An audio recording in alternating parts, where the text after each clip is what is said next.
ምዕራፍ 3 መሻገሪያ መንገድ። ሀገራችን ከድህነት የምትወጣበት ሁነኛ ስርዓት በአግባቡ አልተዘረጋም። አስፈላጊው መሰረተ ልማትም በበቂ ሁኔታ ካለመገንባቱም በላይ እምጥ አቅሞቻችንን መጠቀም አልቻልንም። እየተንፏቀቅንም ቢሆን የገነባናቸው አነስተኛ መሰረተ ልማቶች ጦርነት እያወደመ እንደ አዲስ ሲያስጀምር ቆይቷል። እነዚህ ሁሉ ተደምረው ወደ ኋላ ለመቅረታችንና በድህነት አዙሪት ውስጥ ለመዋኘታችን ዋነኞቹ ምክንያቶች እንደሆኑ በመጠኑ ተመልክተናል። ታዲያ የመሻገሪያው መንገድ የትኛው ነው? ምን አይነት ስርዓት መገንባትስ ይጠበቅብናል? የብልጽግና ጉዟችን በምን መርህ መመራት ይኖርበታል? የሚሉትን ለማየት እንሞክራለን። ብልጽግና የተከታታይ ጥረቶችና ለውጦች ውጤት ነው። ከማደግ ወደ ኋላ የቀሩ ሀገራት መንግስታትና መሪዎች እንደበለጸጉ ሀገራት ልማትን ማሳካት ቀላል የቤት ስራ አይሆንላቸውም።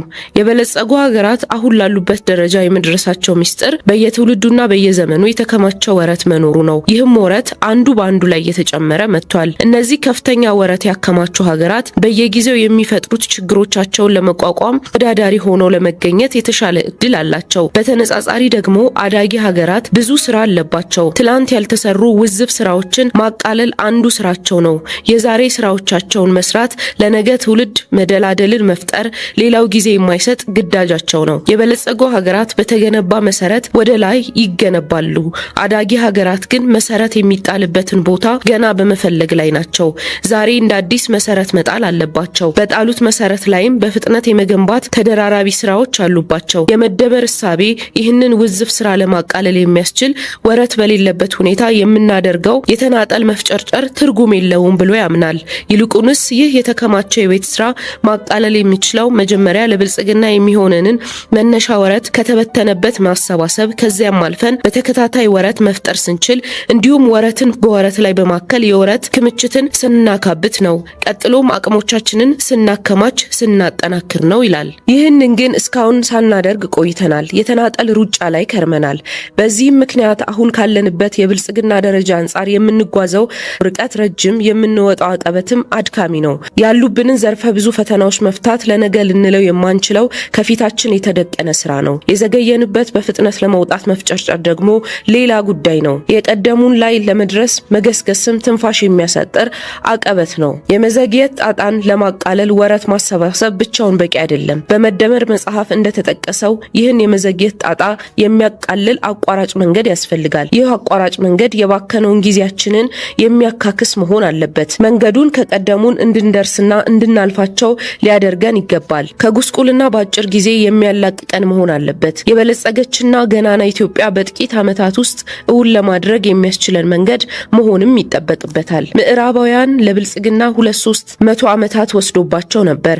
ዘግይተው የበለጸጉ የሩቅ ምስራቅ ሀገራት ግን ይህንን አሳጥረው በ2-3 አስርት ዓመታት ውስጥ ደርሰውበታል። እኛ ደግሞ የእነሱን ተአምር አሻሽለን መፍጠር ይኖርብናል። ኋላ ከቀረንበት ወደፊት በመሻገር ከችግር አዙሪት መላቀቅና ተወዳዳሪ ሆነን መውጣት የምንችለው በመደመር መንግስት የእድገት ምህዋር ውስጥ ስንገባ ነው። ካለብን ችግርና ካለንበት የብልጽግና ደረጃ አንጻር በተለመደው አንታጠቅም። በመሆኑም ካለንበት ደረጃ በቶሎ መንጭቆ ሊያወጣን ሊያስፈነጥረን የሚችል የዓለምን አሁናዊ የተለዋጭ ሁኔታ የሚመጥን ምርታዊ ለውጥ ማምጣት አለብን። ከተራራው ጫፍ ወደ ላይ የሚዘልልና ከተራራው እግር ወደ ላይ የሚዘሉ ሰዎች ሊደርሱበት የሚችሉት ከፍታ አንድ አይደለም። ከተራራው እግር ስር የሚዘለው ሰው ከተራራው ጫፍ ላይ ከሚዘለው ጋር መስተካከል የሚችል ወይም መብለጥ የሚችል የሚያስፈነጥረውን ነገር ከተጠቀመ ብቻ ነው። የኛም የእድገት ሞዴል መሆን ያለበት ይሄው ነው። በመደመር መንግስት አመራር ተስፈንጥረን ከቀደሙት ጋር ካልተስተካከልን ወይም ካልቀደምን በቀር ባደጉ ሀገራት ላይ ጥገኛ እንሆናለን። ይህ ደግሞ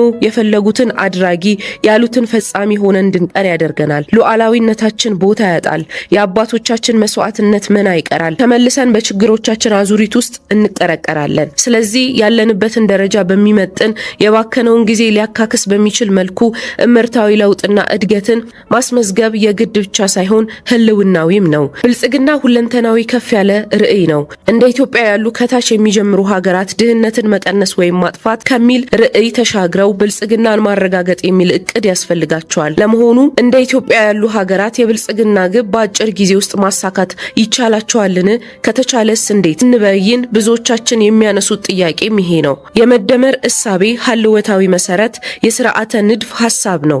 የዚህ ንድፍ ሐሳብ ዋነኛ መርህ የአንድን ስርዓት ተዋናይ ለጋራ ዓላማ በትብብርና በቅንጅት መስራት እመርታዊ ለውጥን እንደሚያስመዘግብ ያስረዳል። እንደ ኢትዮጵያ ውስብስብ ፖለቲካ፣ ኢኮኖሚና ማህበራዊ ስርዓት ችግር ያለባቸው ሀገራት ማድረግ የሚችሉት እንደ ብልሃት ትንንሽ መናበቦችን፣ የጋራ ዓላማ ያላቸው የተባበሩ እንቅስቃሴዎችን ማድረግ ሲሆን ባልተጠበቀ ሁኔታ ትልልቅ ባህሪያ የአዝማሚያ መቀየሮችን ይፈጥርላቸዋል። እመርታዊ ለውጦችንም እንዲያስመዘግቡ ያደርጋቸዋል። ሀገራችን ኢትዮጵያ በዓለም የኢኮኖሚ ፖለቲካዊ ጨዋታ ውስጥ ጠንካራ ተወዳዳሪ ሆና መውጣት አለባት የሚል መሻትና ቆራጥነት አለን። ይህንን ለማሳካት ደግሞ በመጀመሪያ ደረጃ መንገዷ በፈጠራ የታጀበ መንገድ ሊሆን ይገባል። ጥረታችን ከፍተኛ ሁለንተናዊ ሽግግርን ለማምጣት ነው። ለዚህ ደግሞ በእያንዳንዱ ዘርፍ የምናመጣው የችግር መፍትሄ እንደየአስፈላጊነቱ የተለያዩ ፈጠራዎች የታከሉበት መሆን ግዴታው ነው። አዳዲስ መፍትሄዎች መታለም፣ ያሉንን በተለያየ ሁኔታ ለማሻሻል መሞከር፣ ያልተለመዱ አካሄዶችን ለመተግበር ፈቃደኛ መሆን ይኖርበታል። በሌላ በኩል ለእያንዳንዱ ችግራችን አዳዲስ አሰራሮች ብንቀይስም ጉዟችን ፍጥነት ከሌለው በዚህ ፈጣን የዲጂታል ዘመን ዋጋ የለውም። በመሆኑም ለእምርታዊ እድገት ማሳካት ሁለተኛው አስፈላጊ ጉዳይ ፍጥነት ነው። የዓለም የፈጠራ ፍጥነት እጅግ ከፍተኛ ሆኗል። ጥንት በክፍለ ዘመናት የሚለወጡ ነገሮች ዛሬ በቀናት ይቀየራሉ። በመሆኑም ከኛ ሁኔታ ጋር የሚስማሙ የፈጠራ መፍትሄዎችን ማምጣት ይገባናል። ማምጣት ብቻም ሳይሆን በፍጥነት በሀገራችን ደረጃ መተግበርም አለባቸው። ይህም በአንድ በኩል ወደ ሌሎች የመፍትሄ ፈጠራዎች ለመሸጋገር እድል ይሰጠናል። በሌላ በኩል ደግሞ በፍጥነት ለመተግበር የሀብት አጠቃቀማችንን ውጤታማነት ለማሳደግ ለሌሎች ፈጠራዎች ወረት ለማካበት ያስችለናል። ሶስተኛው ወሳኝ ጉዳይ ደግሞ በተለመደው መንገድ በፈጠራና በፍጥነት መጓዝ ብቻ ሳይሆን የአርፍጅ ትሩፋትን መጠቀም አለብን የሚለው ነው። ለዚህ ደግሞ የዝላይ ስትራቴጂን መከተል በመኪና የሄደውን በሮኬት ተተኩሶ ለመብለጥ ያስችለናል። ያደጉት ሀገራት በእድገት ታሪካቸው ያለፉባቸው መንገዶች ሁሉ መከተል አይገባንም። እንደየአስፈላጊነቱ መዘለል ያለባቸውን ደረጃዎች መዝለል እንችላለን። በቀደሙት ዘመን ሰዎች መጀመሪያ የገመድ ስልክ ነበራቸው። ከዚያም በኋላ ተንቀሳቃሽ ስልኮች መጡ። ዛሬው ትውልድ ከተንቀሳቃሽ ስልክ ይጀምራል እንጂ ከባለ ገመድ ስልክ አይነሳም። እኛም ዛሬ ዓለም ከደረሰበት ደረጃ መጀመር በዓለም ደረጃ ተወዳዳሪ ሆነን ለመውጣት አማራጭ የማይገኝለት መንገድ ነው። ዓለም ወደ ተሻለ ተሻግሮ የጣለውን ሆነ በመጣል ሂደት ላይ የሚገኙ ቴክኖሎጂዎችን እንደ አማራጭ እያዩ መቀጠል የቢቸግር መፍትሄ እንጂ ተወዳዳሪ አያደርገንም። በአጠቃላይ በዓለም ተወዳዳሪ ሆነን ለመገኘት ልንከተለው የሚገባው መንገድ ፈጠራና ፍጥነት ነው። ፈጠራ ያለ ፍጥነት መሻሻል እንጂ መላቅ አያመጣም። ፍጥነት ያለ ፈጠራ ነካነካ እንጂ አያመጣም። ጉዟችን በከፍተኛ ፈጠራ መታጀብ ይገባዋል። የፈጠራ ውጤቶችንም በፍጥነት ወደ ስራ የሚያስገባ መሆን አለበት። እንደየአስፈላጊነቱም በመሃል ላይ ያሉ ደረጃዎችን በዝላይ ማለፍ አለብን። መደመራዊ የፈጠራ መንገድ የሰው ልጆች ከነበሩበት የእድገትና የስልጣኔ ደረጃ ወደ ላቀ እንዲሸጋገሩ ያደረጋቸው ፈጠራ ነው። ቀዳሚ የሰው ልጅ ስልጣኔ የበቀሉባቸው ቦታዎችን ብንመለከት ለስልጣኔዎቹ መነሻ የሰው ልጆች ህይወት በእጅጉ የቀየሩ ፈጠራዎች የተጀመሩባቸው ቀደምት ቦታዎች ሆነው እናገኛቸዋለን። በቀደመ ታሪክ ዘመን የሰው ልጅ ህይወት ወጡት ፈጠራዎች ግንባር ቀደሙ ድንጋይን የመጠቀም ቴክኖሎጂ ነው። ከዚህ በፊት እንጨት፣ አጥንትን፣ ሌሎችን ለመጠቀም ሞክሮ ነበር። የድንጋይ ቴክኖሎጂ ቀዳሚ ነው የሚያስብለው ጥንታዊ ሰው ድንጋይ መርጦ ለተወሰነ አገልግሎት እንዲውል በማሰብ ቅርጽ ሰጥቶ መጠቀምን የጀመረበት በመሆኑ ነው። በዚህም ቴክኖሎጂ ሂደት የመምረጥ፣ የማስተካከል፣ የተወሰነ ቅርጽ የመስጠት ስራ ተሰርቷል። በኋላም ከስለት ድንጋዮች ራስን ለመጠበቅ አንዱን ጫፍ በቆዳ መጠቅለል እንጨት ማስገባት ተጀመረ። ይህም ለጦር መሳሪያ እድገት መሰረት ጣለ። ሌላው ለሌሎች መሰረት የጣለው ትልቁ ፈጠራ ኃይልን የመለየት የመጠቀም ፈጠራ ነው። ይሄን እሳትን መፍጠር መጠቀም ብሎም እሳትን ለማቆየት የሚያስችል ፈጠራ መገኘት ነው። የእሳት መገኘት የእጅ መሳሪያን እንዲፈበርኩ መንገድ ጠራርጎለታል። ብረትና ሌሎች ማዕድናትን ለማውጣት፣ ለማቅለጥ፣ ቅርጽ ለመስጠት እድል ሰጥቶታል። ያም የሰውን ልጅ ግብርና ስራ ምግብን ከመልቀም ምግብን በሰፊው ወደ ማምረት አሸጋግሮታል። የድንጋይ የብረት ቴክኖሎጂ መቀናጀት የሰው ልጅ የግንባታ ጥበብ ፈጠሩለት። በጭቃ፣ በሳር፣ በእንጨት፣ በድንጋይ ክምር ብቻ ይሰራ የነበረውን ግንባታ ወደ ተጠረበ ድንጋይ እርስ በርሱ በአንዳች ነገር ወደሚገኝበት ግንባታ የስነ ህንጻ ንድፍ ወዳላቸው ታላላቅ ህንጻዎች አሳደገው። በቤተ እምነቶች፣ በመቃብሮች፣ በአብያተ ቤተክርስቲያናት የተጀመረው ግንባታ ጥበብ ቀስ በቀስ ወደ መደበኛ ህዝብ ወረደ። ይህም ለከተሞች መስፋፋት በር ከፈተ። አሁንም ቢሆን በስልጣኔ ከፊት ቀድሞ የምናገኛቸው ሀገራት ፈጠራን ማላመድና ጠቀም የቻሉ ሀገራት ናቸው። በመሆኑም ከድህነት መውጫና ከኋላ ቀርነት መላቀቂያ ዋነኛ መሳሪያ ፈጠራ ፈጠራ ነው። እያንዳንዱ የኢንዱስትሪ አብዮት ለመከሰት የተለያዩ አስቻይ ምክንያቶች ቢኖሩም የፈጠራ ድርሻ ግን አይተኬና የጎላ ነው። በግዙፍ ኩባንያዎችም ሆነ ባደጉ ሀገራት መካከል የሚደረገው ውድድር በዋናነት በየዘርፉ ያለ የፈጠራ ውድድር ነው። የልዩ ፈጠራ ባለቤት ከመሆን በላይ የልዩ ኢኮኖሚ ባለቤት እስከመሆን ድረስ ፈጠራና እድገትን በእጅጉ ይቆራኙ ናቸው።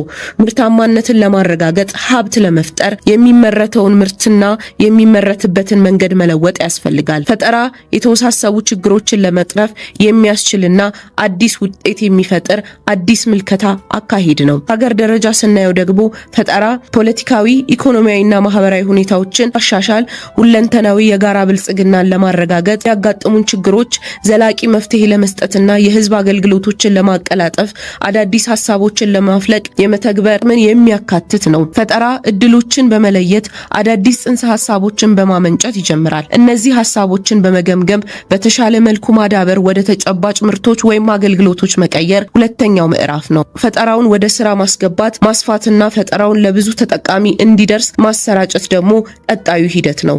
በጥቅሉ አዳዲስ ሀሳቦች የማፍለቅና በተለየ መንገድ የማሰብ ችሎታ፣ ሀሳቦቹን ወደ እውነት የመቀየር ሂደት ብቃት፣ አዳዲስ ምርቶችን ወይም አገልግሎቶችን ወደ ገበያ ማምጣት እንዲሁም ሌሎች የፈጠራ ስራዎችን በማህበረሰብ ውስጥ እንዲስፋፉ ወይም እንዲሰርጹ ማድረግ መገለጫዎቹ ናቸው።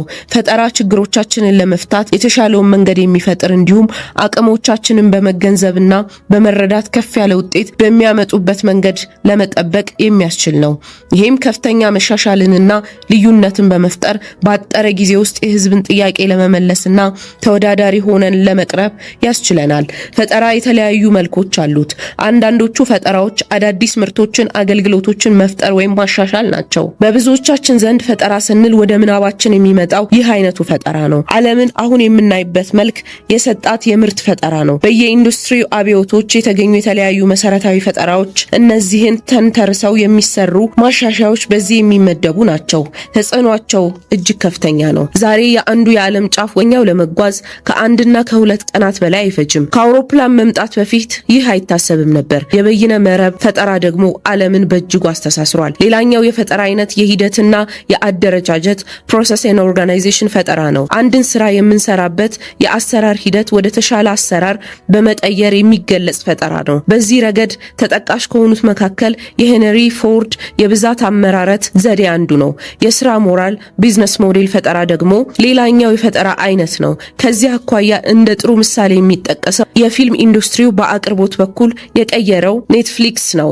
ፊልምን ሲዲና ከዲቪዲ አውጥቶ በክላውድ ላይ በማጋራት የፊልም ኢንዱስትሪውን ቀይሮታል። በፈጠራ የታጀበ መንገድ ብዙ ትሩፋቶች አሉት። የመጀመሪያው ትሩፋት ከአዳዲስ ምርቶች፣ አገልግሎቶች መፈጠር ጋር ተያይዞ አዳዲስ ገበያዎችን፣ ኢንዱስትሪዎችን ማስገኘቱ ነው። የሞባይል መፈጠር የሞባይል ተጠቃሚዎችን ገበያ ፈጥሯል። ይህ ብቻ ግን አይደለም። የሞባይል ፋብሪካና ከሞባይል ጋር ተያይዞ የመጡ ምርቶችን የሚያመርቱትን ወደ ገበያ የሚቀርቡ ብዙ የኢንዱስትሪ ተዋናያንንም አስገኝቷል። ያደጉት ሀገራት በብዙ ሂደት የደረሱበትን ቴክኖሎጂ በሀገር ውስጥ በማምረት ገበያን፣ ኢንዱስትሪዎችን ማስፋፋት ሀገራችንን ጨምሮ ብዙ አዳጊ ሀገራት ተተሉት ያለው አካሄድ ነው። ከዚሁ ጋር ተያይዞ የሚታየው ሌላኛው የፈጠራ ትሩፋት አዳዲስ ኢንቨስትመንቶችን መሳብ ነው። ለፈጠራ ትኩረት በመስጠት የተለያዩ የፈጠራ ውጤቶችን የሚያስተዋውቅ ማህበረሰብ ኢንቨስተሮችን መሳቡ የማይቀር ነው። በዚህ ፈጠራን የሚያበረታቱ ምቹ ሁኔታዎችን በመፍጠር ፈጠራ አቅምንም በማሳደግ ተጨማሪ ሀብት የማንቀሳቀስ እድል ያስገኛል። መደመራዊ የፍጥነት መንገድ ከኋላ ወደፊት ለመምጣት መፍጠር ብቻ ሳይሆን መፍጠንም የግድ ይላል። አትሌቶች የሚያደርጉት ይህንን ነው። ወደ ሩጫ ሜዳ ሲገቡ ፍጥነትንና ፈጠራን ይዘው ነው። ትንፋሽን እንዴት እንደሚቆጥቡ፣ እንዴት ከነፋሱ ጋር መታገል እንዳለባቸው፣ እያንዳንዱ ሜትር ወይም ኪሎ ሜትር እንዴትና በስንት ደቂቃ መሮጥ እንዳለባቸው፣ የትኛው ርቀት ላይ አፈት ልከው መውጣት እንዳለባቸው የሚወስኑት በፈጠራ ችሎታቸው ነው። ይህ ሁሉ ሆኖ ከሌሎች የተሻለ የመፍጠን አቅም ችሎታ ሊኖራቸው ይገባል። ፈጣን ሯጮች በፈጠራ ችግር፣ ፈጣሪ ሯጮች በፍጥነት ችግር ሲሸነፉም አይተናል። ኋላ የቀሩ ሀገራት ካሉባቸው ተደራራቢ ችግሮች በተጨማሪ በሚፈጠሩ አዳዲስ ችግሮች እንዳይዋጡ ከችግራቸው ለመውጣት የሚያስችል ፍጥነት ያስፈልጋቸዋል። እነዚህ ሀገራት ተጨማሪ ችግሮችን ለመቋቋም የፈጠሩት አቅም አነስተኛ ነው። ስለዚህ ከዚህ አይነት ሁኔታ ውስጥ በፍጥነት መውጣት የማይችሉ ከሆነ አደጋው የከፋ ነው። እመርታዊ ለውጥ ልናመጣ የምንችለው በፈጠራ መንገድ በፍጥነት ከተጓዝን ብቻ ነው። ችግሮቻችንን ለመሻገር አቅሞቻችንን በአግባቡ ለመጠቀም አዳዲስ ምልከታዎች፣ ከፍ ያለ ምናብ እንዲሁም ሐሳቦችን በቶሎ ተግባራዊ የማድረግ ችሎታ ያስፈልገናል። ከዚህም በተጨማሪ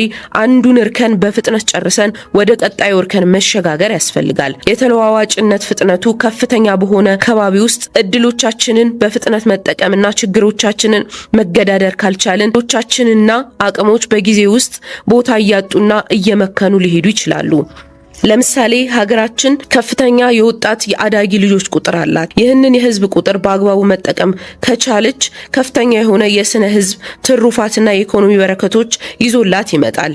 ነገር ግን ይህንን የሰው ኃይል በፍጥነት መጠቀም ካልቻለ የሚማርበትና የሚሰራበት እድሜ እያለፈ ይመጣና ለሀገራችን ተጨማሪ የኢኮኖሚና የፖለቲካ ሸክም ይሆናል። ስለዚህ ፍጥነት ማለት እድሎቻችንና አቅሞቻችን ሳይባክኑ በጊዜው መጠቀም ነው። በጊዜ ሂደት የተከማቸውን ስራ ማቀ ብቻ ሳይሆን በእጃችን ያሉ ድሎችን አቅሞችን እንዳይባክኑ ማድረግ ነው። ብሎም ወደ ተጨማሪ ችግርነት እንዳይለወጡ የሚያግዝ መላ መፍጠር ነው። ፍጥነት ብዙ ነገሮችን በውስጡ ይዟል። ጊዜን በአግባቡ መጠቀም፣ ስራዎችን አላስፈላጊ መጓተቶችን ሳይገጥሟቸው ወጪ ቆጣቢ በሆነ መልኩ በቅልጥፍና ማከናወን እንዲሁም ደረጃዎችን በመጠበቅ ጥራትን ማዕከል ባደረገ መልኩ መፈጸምን ያካትታል። የዚህ ሁሉ ማሰሪያ ግን የምንደርስበት ጫፍ በማያሻማ ሁኔታ ማረጋገጥ ማወቅ ነው። ፍጥነታችንን ለመጨመር በመጀመሪያ ከወን የሚገባቸው ስራዎች በሚገባ መለየት፣ ማቀድና ቅድመ ተከተል ማውጣት ያስፈልጋል። በዚህ ሂደት ከፍተኛ ተጽዕኖ ያላቸው ስራዎች በደንብ መለየት አለባቸው። በአጭር ጊዜ አመርቂ ውጤቶችን በማሳካት ወደ ግባችን የምናደርገው ጉዞ የሚያሳልጡ ተግባራት ላይ ትኩረት ማድረግ ሌላኛው አስፈላጊ ነገር ነው። እንዲሁም የተለያዩ ስራዎችን ቅደም ተከተል የመበየን ስራዎች በየጊዜው እንዲከለስና እንዲሻሻል ማድረግ ወሳኝ ነው። ፍጥነትን እውን ለማድረግ ሌሎች አስፈላጊ ነገሮች አሉ። ቅደም ተከተልን ጠብቆ በተሳካ ሁኔታ እቅድን መተግበር አንዱ ነው። ጥንቅቅ ያለ የጊዜ አጠቃቀም አስተዳደርን ማስፈን ደግሞ ሌላኛው ነው። ስራዎቻችን የሚያስፈልጋቸው የጊዜ መጠንና የማይጣስ የማጠናቀቂያ የጊዜ መስመር ማስቀመጥ ደግሞ ፈጣን የውሳኔ ፍሰት እንዲኖር ያግዛል። ፍጥነት ጨመርበት ሌላኛው መላ ደግሞ ተግባራዊ ተጣጣፊነትና ሰርክ ማሻሻል ነው። ስራዎች በቶሎ ሊከወኑ ወደሚችሉ አነስተኛ ተግባራት መከፋፈል ችግሮች ሳይፈጠሩ አስቀድሞ ግብረ መልስ ለማግኘት ያግዛል። ይህም ስራዎችን ከመታነቅ ዴድሎክ ያድናል። እንዲሁም ቶሎ ውጤቶችን ለመገምገም እድል ይሰጣል። ተግዳሮቶችን ለማስወገድ ብቻ ሳይሆን አስፈላጊ ማስተካከያዎችን ቀድሞ ለመከወን የታከለባቸው አካሂዶችን ለመከተል ያግዛል። ለዚህም የጠራ የግንኙነት፣ የክትትል፣ የድጋፍ፣ የግምገማ መስመር ማበጀት ስራን በጥሩ ሁኔታ በማሳለጥ ፍጥነትን ይጨምራል። ስራዎች በተለያዩ ደረጃ ያሉ ኃላፊዎችን ውሳኔ በመጠበቅ ከተስተጓጎለ ፍጥነት ይጓተታል። እዚህም በየደረጃው ያሉ ሰራተኞች ውሳኔዎችን እንዲወስኑ መወከል ሌላኛውን ፍጥነት መጨመሪያ መላ ነው። ኃላፊነትን ተቀብለው ማስኬድ የሚችሉ ባለድርሻዎችን በመለየት ለስራው ባለሙሉ ስልጣን አድርጎ መወከል ተገቢ ነው። በዚህም ለስራው እንዲለማመዱ ያስችላቸዋል። ውሳኔ በመጠበቅ ለሚስተጓጎል ስራ ጥሩ መፍትሄ በየደረጃው አመራሮችን ለማፍራትም መለማመጃ ቦታ ይሆናል። ትጋትን የተላበሰ ጠንካራ የስራ ባህል ሌላኛው ፍጥነትን የምንጨምርበት መሳሪያ ነው። በእጃችን ያለው ስራ ከተለምዷዊ የስራ ባህል ወጣ ብሎ የኋላውን ለማካከስ በሚያስችል ደረጃ መንቀሳቀስ የሚጠይቅ ነው። የስራ ሰዓትን በተለያዩ ምክንያቶች ከማቃጠል ወጥተን ሰዓትን አክብሮ ስራን በአግባቡ ከመፈጸም ተሻግረን ትርፍ ሰዓትን መስራት ባህላችን ማድረግ ይጠበቅብናል። ከዚህም ባሻገር በመልካም ትብብርና ህብር የሚከወን ስራ የስራ ከባቢም ሰላም ይጠብቃል። ከፍጥነትም ሆነ ከጥራት አንጻር ከፍተኛ ውጤት ያስገኛል። የግል ትጋት በተጨማሪ ከሌሎች ሰራተኞች ጋር ከፉክክር ይልቅ የትብብር መንፈስን መፍጠርና ለጋራ ስኬት መጣጣር ስራ የተሟላ ውጤታማ ያደርገዋል። እነዚህን ፍጥነት መጨመሪያ አካሄዶች ስንከተል ከፍተኛ ጥንቃቄ ማድረግ የሚገባን ጥራት እንዳይዘነጋ ነው። ዘመን ተሻጋሪ ስራዎችን በፍጥነት የማጠናቀቅ ጉዞ ጥራት ዋነኛ መለያው መሆን አለበት። ሀገር እንገነባለን እያልን በማይረባ የጥራት ደረጃ ስራዎቻችንን መከወን አለባብሰው ቢያርሱ ባረም ይመለሱ ይሆናል። በቶሎ ተንዶ ወደ ድህነት በማውረድ አዙሪት ውስጥ የሚከት በሽታ ነው። በመሆኑም ግልጽ የሆነ የጥራት ደረጃ ማስቀመጥና ተሳታፊዎች በሙሉ በተገቢው መንገድ እንዲረዱት ማድረግ የመጀመሪያው ተግባር ነው። ይሁንና ወደ ተግባር ሲወርድ ደረጃን ጠብቆ መስራት የራሱ የሆኑ ተግዳሮቶች አሉት። በመሆኑም ጥራት ተጓሎ እንዳይገኝ በየጊዜው ማረጋገጥ ያስፈልጋል። በአጠቃላይ እምርታዊ እድገት ለማምጣት መፍጠንን ወሳኝ መላዎች ናቸው። በዚህ ዘመን ከብልጽግና ወደ ኋላ የቀሩ ሀገራት በእድገት ጎዳና ላይ የተሳካ ጉዞ ለማድረግ ሁለት ነገሮች ይጠበቅባቸዋል። በየጊዜው አዳዲስ ነገሮችን መፍጠርና ቀድሞው የተፈጠረውን ነገሮች ላይ ሀገር አውድ እንዲመች አድርጎ የማላመድ ፍጥነት። ይሁንና ፈጠራውን በፍጥነት ወደ መሬት እየወረደ ተጽዕኖ እየፈጠረ መሄድም አለበት። ያ ካልሆነ ፈጠራው ከአምሳለ ምርታማነት አያልፍም፣ በሂደት ይከስማል። በዚህም ምክንያት ለሀገር እድገት ሊኖረው የሚችለው አስተዋጽኦ ውሃ ይበላዋል። በመሆኑም የተለያዩ ፈጠራዎች እንዲከናወኑ የምንለፋውን ያህል ፈጠራውን በፍጥነት ወደ ተግባር ተለውጦ የህዝብ የዕለት ተዕለት ኑሮ ላይ በጎ ተጽዕኖ ኑሮ ለማድረግ እንዲቻል መፍጠን አለብን። በተግባር ሙከራ ተፈትኖ እየተሻሻለና እየጠራ እንዲሄድ ከማስቻሉም በላይ ተጽዕኖ ሰፊና ዘላቂ እንዲሆን እድል ይሰጣል።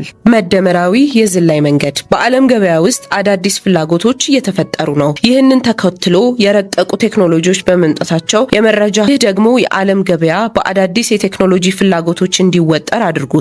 ስለሆነም በገበያው ላይ ተፈላጊ የሆኑ የዘመኑ ቴክኖሎጂዎችን ለማቅረብ መቻል የብልጽግና ጉዞዎችን ላይ ፈጣን ስኬትን ያመጣልናል። በመሆኑም ግብርና፣ ኢንዱስትሪ፣ ግሎስ ዘርፎችን በቴክኖሎጂ ከማዘመን ባሻገር በራሱ የእድገት ምንጭ የሆነውን የዘመኑን የእውቀት ኢኮኖሚ መቀላቀል የግድ ነው። የሀገራት እድገት በአንድ ጀንበር የሚጨበጥ አይደለም። አውሮፓውያኑ አሁን ያሉበት እውቀትን መሰረት ያደረገ የእድገት ደረጃ ላይ ለመድረስ ብዙ መቶ ዓመታትን ውጣ ውረዶችን አሳልፈዋል። በመጀመሪያ በእርሻ ላይ የተመሰረተው ኢኮኖሚያቸው ቀስ በቀስ ወደ ኢንዱስትሪ አደገ። በሂደትም ወደ ዘመናዊ አገልግሎት ዘርፎች እውቀት መር ኢኮኖሚ ሽግግር አደገ። በዚሁ አንጻር ከአራሽ ህብረተሰብ ወደ ኢንዱስትሪ ህብረተሰብ ተሻገረ። ከዚያም ወደ መረጃ ህብረተሰብ አደገ። ይህ ሂደት በውስጡ ብዙ ንዑስ ደረጃዎች ያሉትና ዘመናትን የፈጀ አዝጋሚ ጉዞ ነበር። ያደጉት ሀገራት ዱካ የመከተል መንገድ በእርግጥ በደንብ የሚታወቅ አካሄድ ነው። ግልጽና የታወቀ ፍኖት አለው። አደጋውና እድሉ ተለይቶ ይታወቃል። በተግባርም የተፈተነ አሰራር ነው።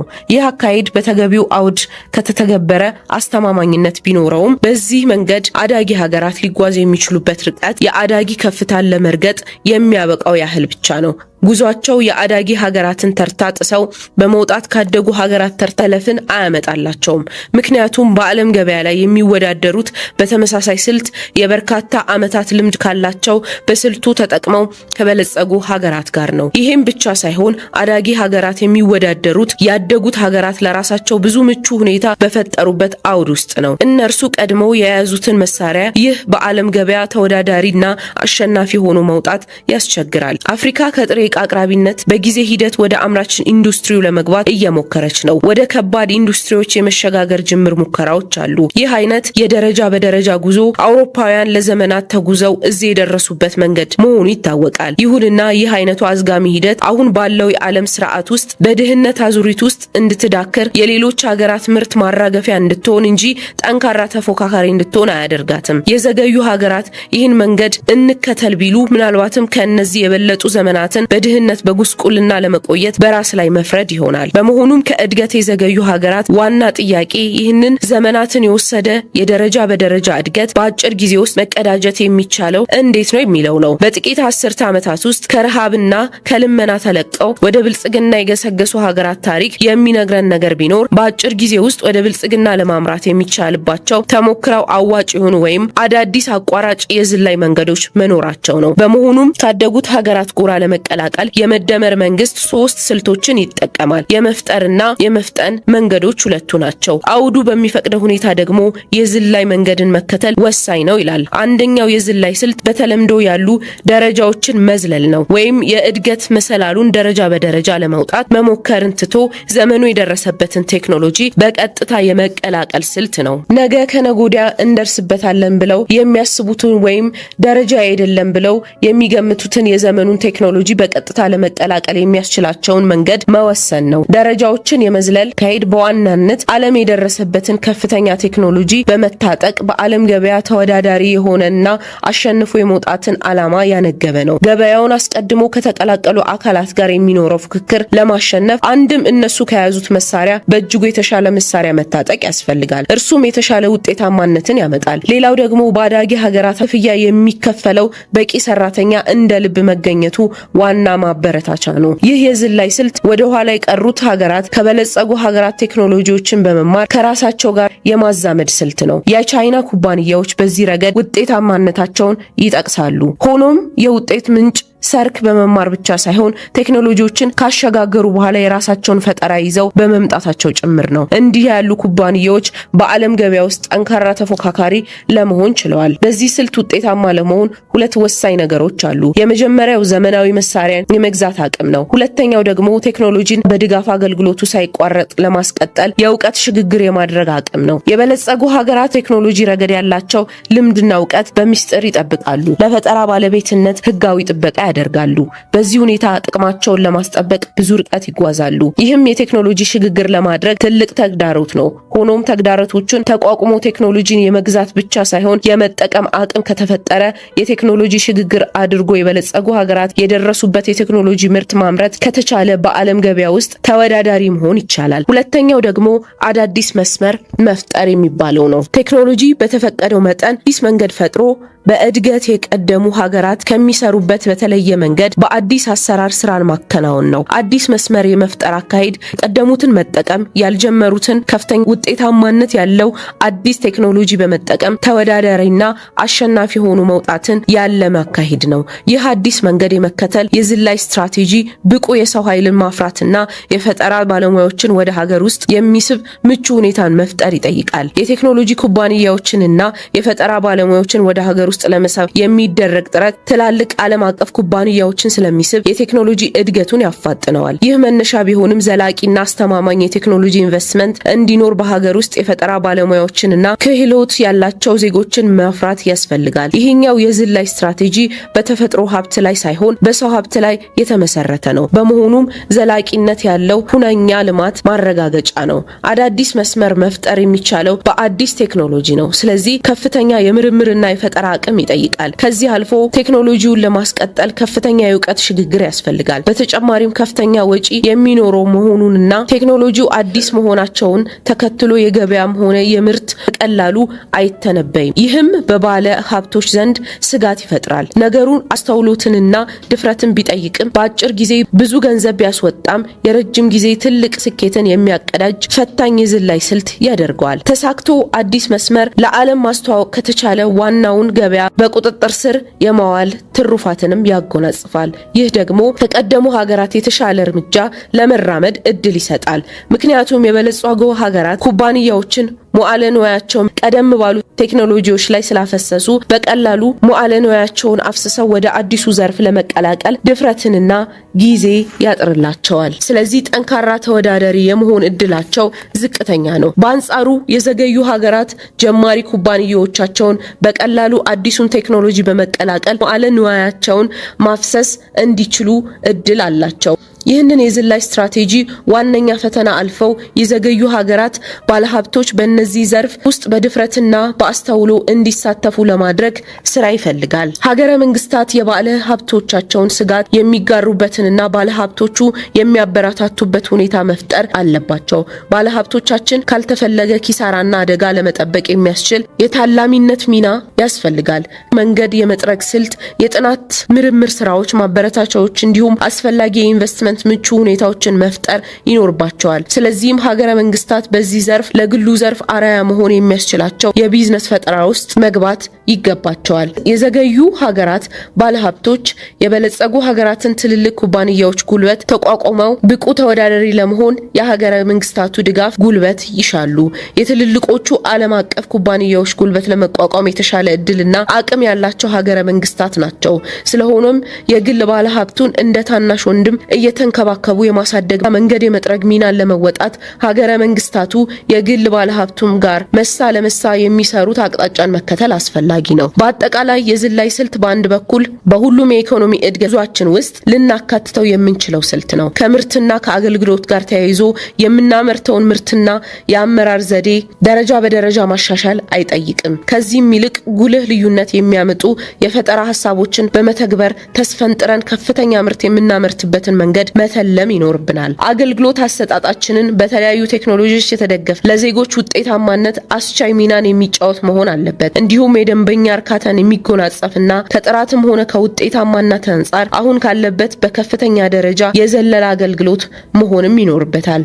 በየዘርፉ ያሉ የኢኮኖሚ ጥረቶችን፣ ሂደቶችን የደረጃ በደረጃ እድገት መሻሻሎችን መከተል የለባቸውም የዝላይ ትሩፋቶችን የሚጠቀሙ እንጂ። በሌላ በኩል ደግሞ የዝላይ ስልት ከኢኮኖሚ ባለፈ በፖለቲካዊና ማህበራዊ ስራዎች ውስጥ ጥቅም ላይ ከዋለ ከፍተኛ ለውጥ ያመጣል። አውሮፓውያኑ በፖለቲካ ታሪካቸው አሁን ያሉበት የተረጋጋ ዲሞክራሲያዊ የፖለቲካ ስርዓት ለመገንባት ብዙ ዓመታት፣ ብዙ ደም አሽረቶችን፣ ብዙ ውጣ ውረዶችን አሳልፈዋል። የዘገዩ ሀገራት በሀገረ መንግስታት ግንባታ ሂደት የሚገጥማቸው ዋና ፈተና የአውሮፓውያኑን ለዘመናት ያለፉባቸውን ውጣ ውረዶች ማለፍ ሳይጠበቅባቸው በአጭር ጊዜ ውስጥ እንዴት የተረጋጋ ዲሞክራሲያዊ ስርዓትን መገንባት ይችላሉ የሚለው ጉዳይ ነው። ዓለም አሁን ካለበት ነባራዊ ሁኔታ የአውሮፓውያኑን የዘመናት የደረጃ በደረጃ ጉዞ ተከትሎ የተረጋጋና ዲሞክራሲያዊ ስርዓትን ለመፍጠር ከሞከረ በርካታ ዓመታትን ይወስድበታል። በመካከልም የሀገር ህልውና አደጋ ላይ ይጥላል። ስለዚህም በአጭር ጊዜ ውስጥ የተረጋጋና ዲሞክራሲያዊ ስርዓትን ለመገንባት የፖለቲካ የዝላይ ስትራቴጂ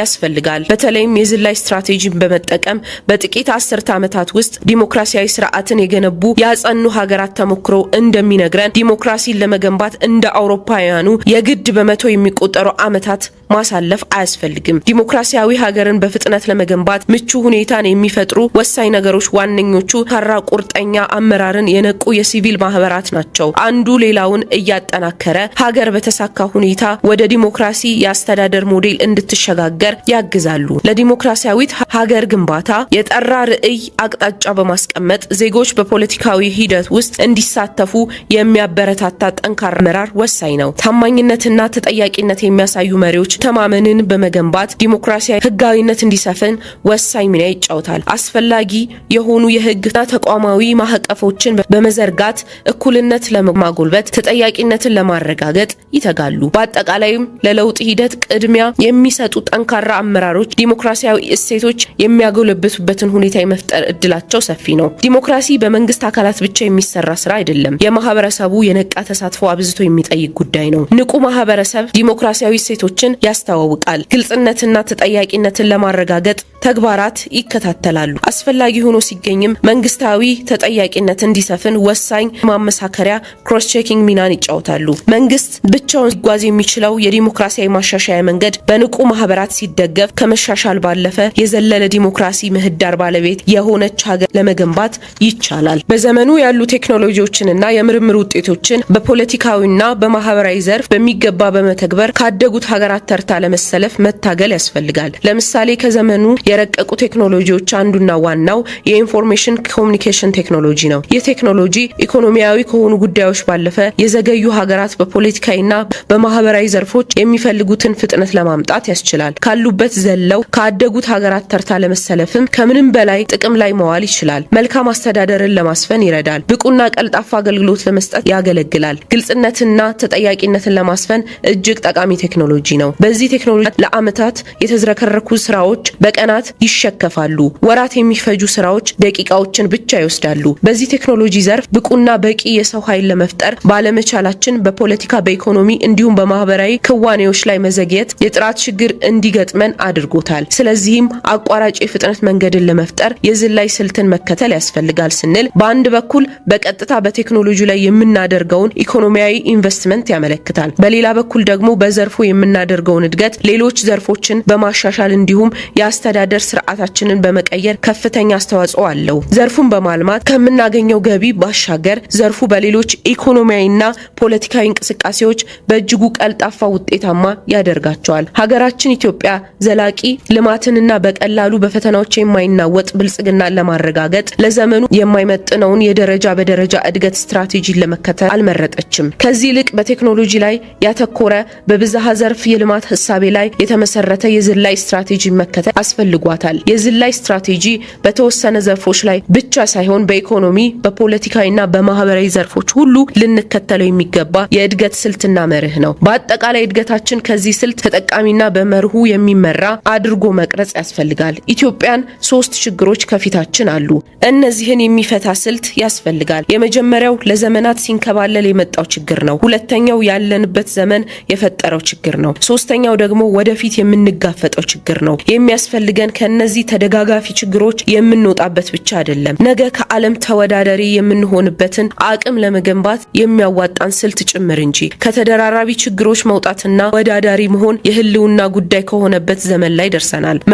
መፍጠንና መዝለል ችግሮቻችንን ለመጋፈጥ ለመፍታት ወሳኝ መንገዶች ናቸው። በየዘርፉ ብዙ ፈጠራዎችን በማፍራት እነዚህ የፈጠራ ውጤቶች ደግሞ በፍጥነት ወደ ስራ ማስገባት አለብን። እንደ አስፈላጊነቱ ደግሞ የዝላይ ስልቶችን መከተል የሀገራችንን ብልጽግና ማረጋገጥ የዚህ ትውልድ ዋነኛ የቤት ስራ ነው። በመሆኑም የምንከተለው መንግስታዊ ስርዓት መዋቅር ለፈጠራ ምቹ የሆነ ከባቢን መገንባት የሚያስችል መሆን አለበት። ስራዎችን በፍጥነት የሚከውንና የዝላይ አጋጣሚዎችን የሚፈጥር ሲገኙም የሚጠቀም መሆን ይገባዋል።